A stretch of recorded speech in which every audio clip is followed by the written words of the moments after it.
Hello students, मैं सुधांशु स्वागत करता हूं आपका आशीष तिवारी यूट्यूब चैनल पर। आशा करता हूं कि आप सभी अच्छे होंगे। मैं इस चैनल के माध्यम से आप सभी के लिए लेकर आया हूं एक वीडियो लेक्चर सीरीज जो बेस है आपके ऑल यूजी कोर्सेज के सेमेस्टर थर्ड और फोर्थ की व्यवहारिक हिंदी हिंदी क्या है, यानी कि आपके हिंदी ए सब्जेक्ट की। तो जो कि आपका एबिलिटी इन्हांसमेंट कोर्स यानी कि आपका एक का सब्जेक्ट है। तो स्टूडेंट, अगर आप ड्यू सोल रेगुलर या किसी और यूनिवर्सिटी से सब्जेक्ट पढ़ रहे हैं तो ये सीरीज आपके लिए बहुत ही उपयोगी साबित होने वाली है, क्योंकि इस सीरीज में हम आपको सिंपल भाषा में समझेंगे, इंपॉर्टेंट कॉन्सेप्ट्स को ब्रेक डाउन करेंगे और एग्जाम पॉइंट ऑफ व्यू से भी डिस्कस करेंगे। तो स्टूडेंट, अगर आप ड्यू सोल रेगुलर एनसी वेब एंड अदर किसी के भी सब्जेक्ट को समझना चाहते हैं आसानी से, तो चैनल को सब्सक्राइब कर लीजिएगा, वीडियो को लाइक कर लीजिएगा और अपने दोस्तों के साथ शेयर करना ना भूलें। एंड सोल से रिलेटेड डेली अपडेट्स के लिए आप सभी हमारा व्हाट्सअप चैनल फॉलो कर लीजिएगा। तो चलिए शुरू करते हैं। मैं आपका स्वागत करता हूं ऑल यूजी कोर्सेज के थर्ड और फोर्थ सेमेस्टर की व्यवहारिक हिंदी हिंदी ए सब्जेक्ट के सेकंड यूनिट के इस वीडियो लेक्चर में। इससे पहले की वीडियो में हमने फर्स्ट यूनिट के इंपॉर्टेंट टॉपिक डिस्कस किए थे और आज की वीडियो में हम हमारी यूनिट नंबर सेकंड का चैप्टर नंबर 2 डिस्कस करने जा रहे हैं, जिसमें हम सार्वजनिक स्थानों पर हिंदी का प्रयोग और अनुभव लेखन को देखने जा रहे हैं। तो स्टूडेंट, क्या आपने कभी सोचा है कि जब आप अस्पताल जाते हैं, बाजार में खरीदारी करते हैं, मॉल घूमते हैं या मंडी में सौदेबाजी करते हैं, तो कौन सी भाषा आपके काम आती है? जी हाँ, यही है आपकी हिंदी। तो आज हम जानेंगे कि सार्वजनिक स्थलों पर हिंदी का प्रयोग क्यों जरूरी है और इसका क्या महत्व है। तो चलिए इस चैप्टर की हम जो एक शुरुआत कर लेते हैं वो हम एक छोटी सी प्रस्तावना से कर लेते हैं। तो सबसे पहले हम एक छोटी सी प्रस्तावना देख लेते हैं। प्रस्तावना में हम देखेंगे, हिंदी केवल घर या साहित्य की भाषा नहीं है, बल्कि यह सार्वजनिक जीवन में भी प्रयोग होती है। तो स्टूडेंट, हिंदी केवल घर या साहित्य की एक लैंग्वेज नहीं है, उसका उपयोग हम सार्वजनिक जीवन की भाषा में भी करते हैं। अस्पताल, बाजार, मॉल, मंडी, रेलवे स्टेशन, बस अड्डे जैसे स्थानों पर हिंदी लोगों को जोड़ती है। तो जो भी हमारे सार्वजनिक स्थान हो गए, इन जगहों पर हिंदी ही लोगों को जोड़ती है। इन स्थानों पर हिंदी का प्रयोग आम आदमी को सुविधा और आत्मीयता देता है। तो हिंदी के प्रयोग से हमें सुविधा मिलती है, आत्मीयता महसूस होती है और लोगों के बीच जुड़ाव बढ़ता है। तो ये तो हमारी एक छोटी सी प्रस्तावना हो गई। प्रस्तावना के बाद जो हमारा नेक्स्ट टॉपिक आता है वो हमारा आता है सार्वजनिक स्थानों पर हिंदी का प्रयोग। तो अब हम बात कर लेते हैं हमारे सार्वजनिक स्थानों पर हिंदी के प्रयोग के बारे में। तो जो हमारे सार्वजनिक स्थान होते हैं उन पर हम हिंदी का प्रयोग कैसे करते हैं उसको देख लेते हैं। एक एक करके हम सभी सार्वजनिक स्थानों पर देख लेते हैं। तो सबसे पहला सार्वजनिक स्थान देखें वो हमारा अस्पताल में हिंदी का प्रयोग होगा। तो सबसे पहले हम देख लेते हैं अस्पताल में हिंदी का प्रयोग। मरीज और डॉक्टर नर्स के बीच संवाद सरल हिंदी में होना चाहिए ताकि मरीज स्पष्ट समझ सके। तो स्टूडेंट, आप कल्पना कीजिए, एक गांव का व्यक्ति इलाज के लिए शहर के बड़े अस्पताल आया है। डॉक्टर उससे अंग्रेजी में बात करे तो क्या वो सब समझ पाएगा? तो यही हिंदी मददगार बनाती है। मरीज और डॉक्टर नर्स और स्टाफ सबके बीच हिंदी संवाद से इलाज आसान हो जाता है। अगर रिपोर्ट, दवाई और परामर्श हिंदी में हो तो आम जनता के लिए यह और भी सरल हो जाता है। तो रिपोर्ट, दवाइयाँ, परामर्श यदि हिंदी में लिखे हो तो आम जनता के लिए आसान। हिंदी प्रयोग, मरीज का भरोसा, इलाज की गति। तो हिंदी का जो प्रयोग है वो मरीज का भरोसा है और इलाज की गति भी प्रदान करता है। तो ये तो हमारा हो गया अस्पताल में हिंदी का प्रयोग। इसके बाद जो हमारा सेकंड सार्वजनिक स्थान आता है वो हमारा बाजार आता है। तो अब हम बात कर लेते हैं बाजार में हिंदी के प्रयोग के बारे में। तो बाजार में हिंदी के प्रयोग में हम देखेंगे, बाजार में भाव ताव, खरीद फिरोख्त का काम बोलचाल की हिंदी में होता है। तो बाजार में हर रोज हजारों लेन देन होते हैं। सब्जी खरीदनी हो, कपड़े लेने हो या भाव ताव करना हो तो सब कुछ बोलचाल की हिंदी में ही होता है। विक्रेता और ग्राहक एक दूसरे को आसानी से समझ लेते हैं। तो स्टूडेंट सोचिए, अगर कोई दुकानदार कहे दिस वेजिटेबल इज 20 रुपए पर किलोग्राम, तो क्या यह हर ग्राहक समझ पाएगा? तो ऐसा नहीं है, ये हर कोई ग्राहक नहीं समझ पाएगा, क्योंकि जो कम पढ़े लिखे इंसान है, जो इंग्लिश नहीं जानते हैं, वे इस भाषा को समझ नहीं पाएंगे। तो लेकिन जब वही बात हमारी हिंदी में होती है, ये सब्जी 20 रुपए किलो है, तो हर कोई उसको तुरंत समझ लेता है। यानी कि जो हमारी हिंदी है वो व्यापार का माध्यम है और लोक जीवन की भाषा भी है। तो ये तो हमारा बाजार में हिंदी का प्रयोग हो गया। इसके बाद जो हमारा नेक्स्ट सार्वजनिक स्थान आता है वो हमारा मॉल आता है। तो अब हम बात कर लेते हैं, जो हमारे मॉल होते हैं, बड़े बड़े मॉल होते हैं, तो मॉल में हिंदी का प्रयोग हम किस तरीके से करते हैं? मॉल में आमतौर पर अंग्रेजी का प्रयोग ज़्यादा होता है, लेकिन हिंदी का प्रयोग ग्राहकों को अपनी भाषा में सुविधा देता है। तो मॉल में अक्सर अंग्रेजी का ज़्यादा प्रयोग किया जाता है। बोर्ड, विज्ञापन, घोषणाएं सब अंग्रेजी में ही लिखे रहते हैं। लेकिन जब यह जानकारी हिंदी में मिलती है तो ग्राहक अपनेपन का अनुभव करता है। बोर्ड, विज्ञापन, घोषणा आदि में होने से लोग आसानी से समझते हैं। हिंदी प्रयोग से मोल ज्यादा लोकप्रिय और ग्राहकों के बीच करीब होता है। तो स्टूडेंट, आप मान लीजिएगा मॉल में घोषणा होती है, customer are requested to proceed to billing counter. तो हर कोई ये समझ नहीं पाएगा, लेकिन अगर यही बात हिंदी में कही जाए, ग्राहकों से निवेदन है कि बिलिंग काउंटर पर जाए, तो सभी लोग आसानी से समझते हैं और बिलिंग काउंटर पर जाएंगे भी। तो हिंदी का प्रयोग मॉल को और लोकप्रिय बनाता है और ग्राहकों के दिलों में अपनापन भी पैदा करता है। तो ये तो हमारा मॉल में हिंदी का प्रयोग हो गया। इसके बाद जो हमारा नेक्स्ट सार्वजनिक स्थान आता है, जो हमारा नेक्स्ट टॉपिक आता है, वो हमारा आता है मंडी में हिंदी का प्रयोग। तो अब हम बात कर लेते हैं मंडी में हिंदी के प्रयोग के बारे में। मंडी फल, सब्जी, अनाज की खरीद बिक्री पूरी तरह व्यावहारिक हिंदी पर आधारित होती है। तो स्टूडेंट, मंडी यानी कि अनाज, फल और सब्जियों का सबसे बड़ा केंद्र। तो यहाँ किसान, व्यापारी और ग्राहक सभी लोग स्थानीय हिंदी में ही बातचीत करते हैं। किसान, व्यापारी और ग्राहक सभी लोकल हिंदी में बातचीत करते हैं। तो मंडी की जो हिंदी है वो सीधी, व्यावहारिक और स्पष्ट होती है। एक किसान जब कहता है गेहूं 2200 रुपये क्विंटल है, तो ग्राहक तुरंत समझ जाता है। अगर यही बात किसी और भाषा में कही जाए तो भ्रम भी हो सकता है। यानी कि मंडी की जो हिंदी है वो सीधी, व्यावहारिक और स्पष्ट है, यानी कि सरलता, पारदर्शिता और लोक जीवन की धड़कन है। तो यही हमारी मंडी में हिंदी का प्रयोग हो गया। इसके बाद जो हमारा नेक्स्ट टॉपिक आ गया, ये तो हमने सारे सार्वजनिक स्थान देख लिए जहाँ पे हम हिंदी का प्रयोग करते हैं। इसके बाद जो हमारा नेक्स्ट टॉपिक आता है वो हमारा आता है अनुभव लेखन का। तो अब हम बात कर लेते हैं अनुभव लेखन के बारे में। तो सबसे पहले बात करते हैं हम अनुभव लेखन की। तो अनुभव लेखन में सबसे पहले हम अनुभव लेखन का मतलब समझ लेते हैं, आखिर अनुभव लेखन होता क्या है। तो अनुभव लेखन का मतलब यही है कि किसी भी जगह पर हमारे अनुभव को अपनी भाषा में लिखना। तो हिंदी में अनुभव लिखने से भावनाएं और दृश्य जीवंत हो जाते हैं। तो चलिए अनुभव लेखन को हम एक एक करके पढ़ लेते हैं, जिसमें हमारा सबसे पहला आता है हिंदी में बाजार दौरे का अनुभव लेखन। तो सबसे पहले हम बाजार दौरे का अनुभव देख लेते हैं। तो बाजार जाने पर अलग अलग दुकानों का अनुभव, भीड़ भाड़, मोल भाव, सामान की विविधता। तो जैसे आज मैं बाजार गया हूँ, वहाँ सब्जी की ताजगी, दुकानदारों की आवाजें और खरीदारों की भीड़ देखकर बहुत रोचक अनुभव हुआ। तो ये आपका हो गया हिंदी में बाजार दौरे का अनुभव लेखन। हिंदी में अनुभव लिखने से भावना और दृश्य जीवंत हो जाते हैं। तो ये तो हमारा हिंदी में बाजार दौरे का अनुभव लेखन हो गया। इसके बाद हमारा जो दूसरा अनुभव लेखन आता है वो हमारा आता है दृश्य स्थल भ्रमण का अनुभव लेखन, जिसे हम आज के टाइम में ट्रैवलिंग भी कहते हैं या इसे हम ब्लॉगिंग भी कह सकते हैं। तो दृश्य स्थल भ्रमण का अनुभव लेखन में हम देखेंगे किसी ऐतिहासिक या प्राकृतिक स्थल की यात्रा का अनुभव। हिंदी में अनुभव लेखन जो है वो स्थल की सुंदरता और भावनात्मक जुड़ाव को दिखाता है। जैसे कि मैंने आज ताजमहल देखा, उसकी सफेद संगमरमर की चमक देखकर मन मोहित हो गया। तो इससे जो उसकी खूबसूरती है, जो पर्यटक है उसके बारे में वो वर्णन कर रहा है। तो यही है हमारा दर्शनीय स्थल भ्रमण का अनुभव। इसके बाद जो हमारा नेक्स्ट टॉपिक आता है वो हमारा आता है क्रिकेट मैच देखने का अनुभव लेखन। तो अब हम देख लेते हैं क्रिकेट मैच देखने के अनुभव लेखन में। तो स्टेडियम का माहौल, दर्शकों का उत्साह, खिलाड़ियों का प्रदर्शन, ताली, शोर, रोमांच। हिंदी में अनुभव लेखन इसे पाठक के सामने जीवंत कर देता है। तो उदाहरण के लिए आप देख सकते हैं, जैसे ही गेंद ने चौका लगाया तो पूरा स्टेडियम गूंज उठा और मेरा मन खुशी से भर आया। तो ये क्रिकेट मैच देखने का अनुभव लेखन का एक उदाहरण मैंने आपको बताया। तो ये था हमारा क्रिकेट मैच देखने का अनुभव लेखन। तो यही था हमारे अनुभव लेखन, जिसे मैंने आपको 3 प्रकार के अनुभव लेखन बताए। हिंदी में बाजार दौरे का अनुभव लेखन, दर्शनीय स्थल भ्रमण का अनुभव लेखन और क्रिकेट मैच देखने का अनुभव लेखन।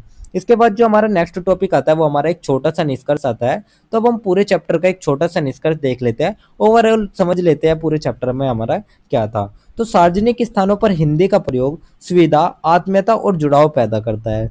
तो स्टूडेंट, सार्वजनिक स्थलों पर जो हिंदी का प्रयोग है वो न केवल सुविधा और आत्मीयता देता है, बल्कि यह हमें एक दूसरे से जोड़ता भी है। अनुभव लेखन से छात्र, व्यक्ति अपने जीवन के अनुभव को अभिव्यक्त करना सीखते हैं।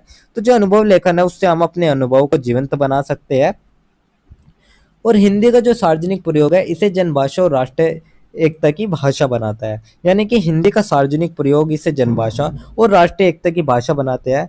तो स्टूडेंट, अगर आप भी मानते हैं कि हिंदी हमें जोड़ती है तो इस वीडियो को लाइक कर लीजिएगा, क्योंकि हिंदी सिर्फ भाषा ही नहीं है, वो हमारी पहचान है।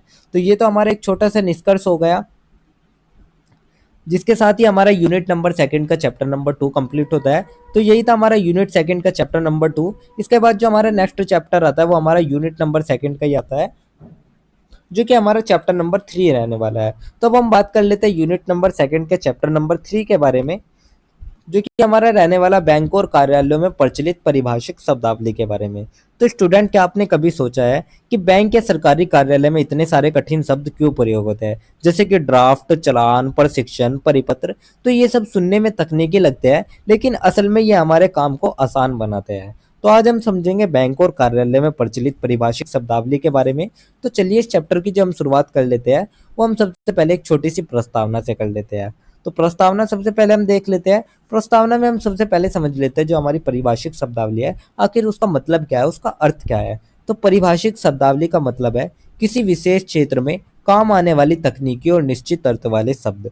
तो परिभाषिक शब्दावली का अर्थ यही हुआ कि किसी भी विशेष क्षेत्र में काम आने वाले जो तकनीकों और निश्चित अर्थ वाले शब्द है, उनको ही हम परिभाषिक शब्दावली कहते हैं। बैंक और कार्यालयों में रोजाना कामकाज इन्हीं विशेष शब्दों से होता है। तो जो बैंक और कार्यालयों में जो भी डेली का जो भी काम होता है, रोजमर्रा का जो काम होता है, वो इन्हीं शब्दों से मिलकर होता है। इनका सही ज्ञान होने पर कार्य तेज, स्पष्ट और सटीक बनता है। तो अगर हमें इनका सही ज्ञान होगा तो काम तेज, स्पष्ट और सटीक तरीके से भी होता है। तो ये तो हमारी एक छोटी सी प्रस्तावना हो गई। प्रस्तावना के बाद जो हमारा नेक्स्ट टॉपिक आता है, वो हमारा आता है बैंकों में प्रचलित परिभाषिक शब्दावली को लेकर।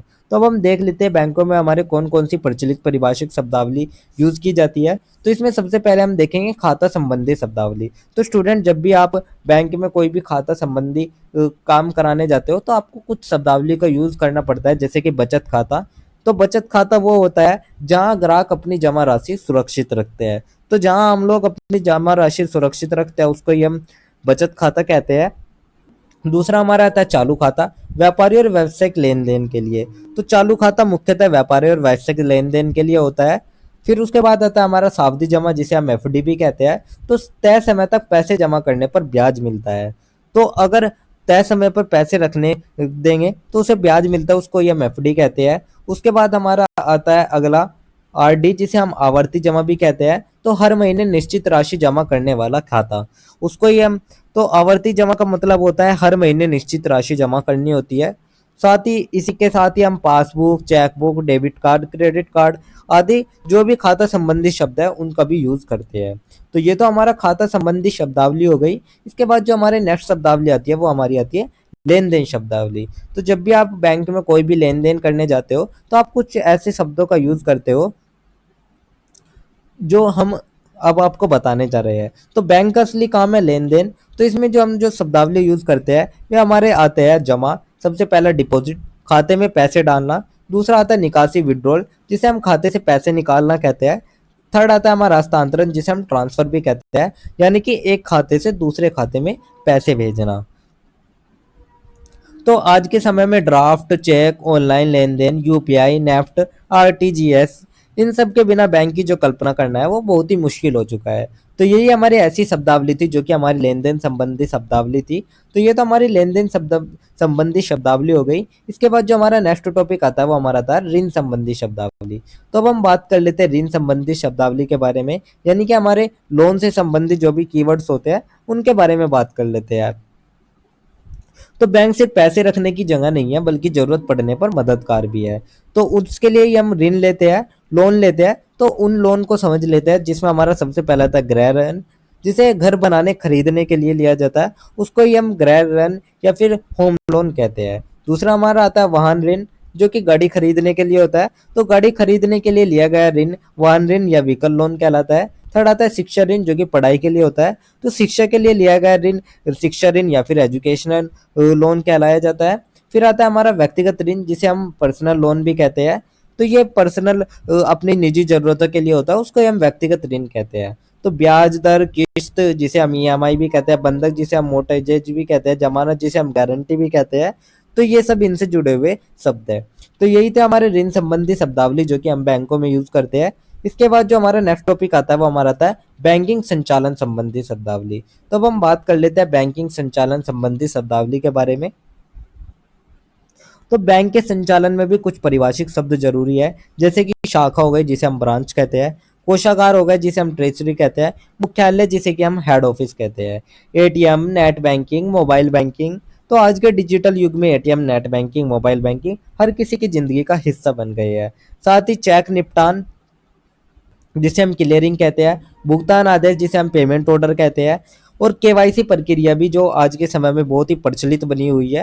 हर कोई बंदा परेशान है केवाईसी कराने से, क्योंकि हर फील्ड में केवाईसी हो रही है। तो केवाईसी प्रक्रिया भी बैंक संचालन के अहम शब्द है। तो ये हमारे बैंक संचालन संबंधी शब्दावली हो गई। इसके बाद जो हमारा नेक्स्ट संबंध वो टॉपिक आता है वो हमारा आता है कार्यालयों में प्रचलित परिभाषिक शब्दावली। तो ये तो हमने बैंक में प्रचलित परिभाषिक शब्दावली देखी थी। अब हम बात कर लेते हैं हमारे कार्यालयों में प्रचलित परिभाषिक शब्दावली के बारे में। तो कार्यालयों में प्रचलित परिभाषिक शब्दावली में हम सबसे पहले देखेंगे हमारी प्रशासनिक शब्दावली के बारे में। तो कार्यालयों में सबसे ज्यादा उपयोग होती है प्रशासनिक शब्दावली, जैसे कि आदेश, परिपत्र, अधिसूचना, निर्देश, अध्यक्ष, सचिव, प्रबंधक, अधिकारी, और कामकाज से जो जुड़े शब्द है जैसे कि बैठक हो गई, कार्रवाई हो गई, फाइल हो गई, अभिलेख हो गए। तो ये सभी हमारे प्रशासनिक शब्दावली हो गई। इसके बाद जो हमारी नेक्स्ट शब्दावली आती है वो हमारी आती है प्रशिक्षण संबंध शब्दावली। तो अब हम बात कर लेते हैं प्रशिक्षण संबंधी शब्दावली के बारे में। तो किसी भी कार्यालय में जो प्रशिक्षण है वो बहुत ही आवश्यक हो जाता है।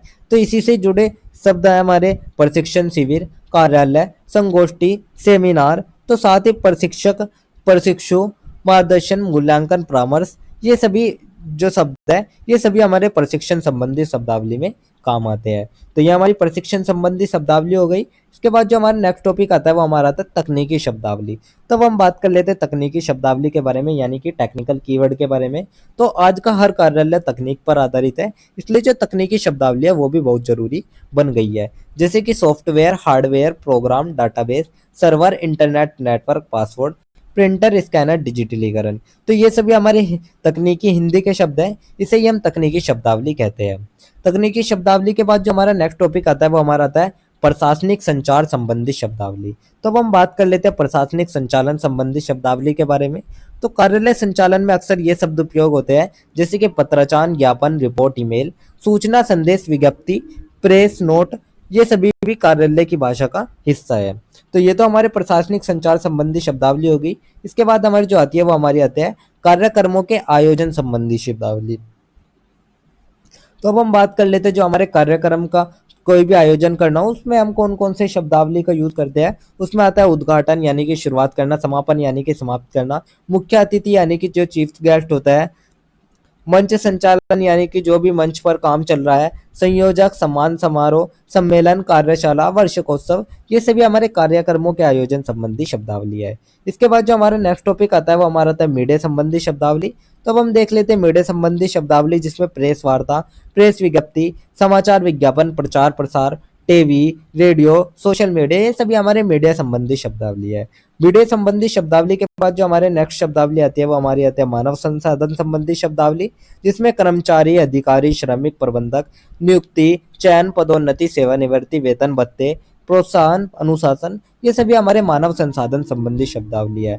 मानव संसाधन संबंधी शब्दावली के बाद जो हमारी नेक्स्ट शब्दावली आती है वो हमारी वित्तीय शब्दावली आती है, जो कि हमारी लास्ट शब्दावली रहती है। इसमें हम बजट, लेखा, आय व्यय, पूंजी, कर, निवेश, लाभ हानि, बिल, रसीद, वाउचर, चालान, ये सभी हमारी वित्तीय शब्दावली है। तो ये में हमने आपको कुछ ऐसी शब्दावली देखी जो कि हमारे कार्यालय और बैंकों में इस्तेमाल किए जाते हैं। ये ऐसे कीवर्ड थे जो कि हमारे इन जगह पर यूज किए जाते हैं। तो इसके बाद जो हमारा नेक्स्ट टॉपिक आता है वो हमारा एक छोटा सा निष्कर्ष आता है। तो अब हम पूरे चैप्टर का एक छोटा सा निष्कर्ष देख लेते हैं। ओवरऑल निष्कर्ष में हम देखेंगे बैंक और कार्यालय की भाषा बिना पारिभाषिक शब्दावली के अधूरी है। तो स्टूडेंट, जो बैंक और कार्यालय की भाषा है वो बिना पारिभाषिक शब्दावली के अधूरी मानी जाती है। इन्हीं शब्दों से कार्य में स्पष्टता, एक रूपता और सरलता आती है। और जब ये शब्द हिंदी में प्रयोग होते हैं तो हिंदी में परिभाषिक शब्दावली का प्रयोग करने से आम आदमी भी प्रशासन और बैंकिंग से जुड़ पाता है। यानी कि हिंदी की परिभाषिक शब्दावली ही हमारे कामकाज को सरल और प्रभावी बनाती है। तो स्टूडेंट, अगर आपको लगता है कि हिंदी सिर्फ भावनाओं की नहीं बल्कि कामकाज की भी भाषा है तो आप इस वीडियो को लाइक कर लीजिएगा, क्योंकि परिभाषिक हिंदी हमें जोड़ती है आम जनता से लेकर प्रशासन तक। तो ये तो हमारा एक छोटा सा निष्कर्ष हो गया, जिसके साथ ही हमारा यूनिट नंबर 2 का चैप्टर नंबर 3 भी कंप्लीट होता है। साथ ही हमारी यूनिट नंबर 2 भी कंप्लीट होती है, क्योंकि यूनिट नंबर 2 में हमारे टोटल 2 ही चैप्टर थे, chapter number 2 and chapter number 3। और इसी के साथ हमारा व्यवहारिक हिंदी हिंदी ए सब्जेक्ट का सिलेबस भी कंप्लीट होता है, क्योंकि इसमें हमारे टोटल 2 यूनिट थी, यूनिट नंबर 1 और यूनिट नंबर 2, जो कि मैंने आपको बता दी। तो यही था हमारा व्यवहारिक हिंदी हिंदी ए का सिलेबस, जो कि मैंने आपको शॉर्ट में एक्सप्लेन कर दिया है। तो अगर किसी भी स्टूडेंट को ये पीडीएफ या नोट्स चाहिए होगे तो आप हमारा टेलीग्राम चैनल को ज्वाइन कर लीजिएगा, वहाँ आपको ये पीडीएफ या नोट्स मिल जाएंगे। एंड अगर किसी भी स्टूडेंट का किसी भी तरह का कोई भी डाउट या किसी भी तरह की कोई भी क्वेरी होती है तो आप हमारे कमेंट सेक्शन में या फिर हमारे इंस्टा पेज को फॉलो करके भी पूछ सकते हैं। डेली अपडेट्स के लिए आप सभी हमारा व्हाट्सएप चैनल फॉलो कर लीजिएगा। और अगर आपको ये लेक्चर उपयोगी लगा तो वीडियो को लाइक करें, चैनल को सब्सक्राइब करें और अगले सब्जेक्ट के लिए तैयार रहिएगा। तो आप सभी का बहुत बहुत धन्यवाद। आपका दिन शुभ रहे।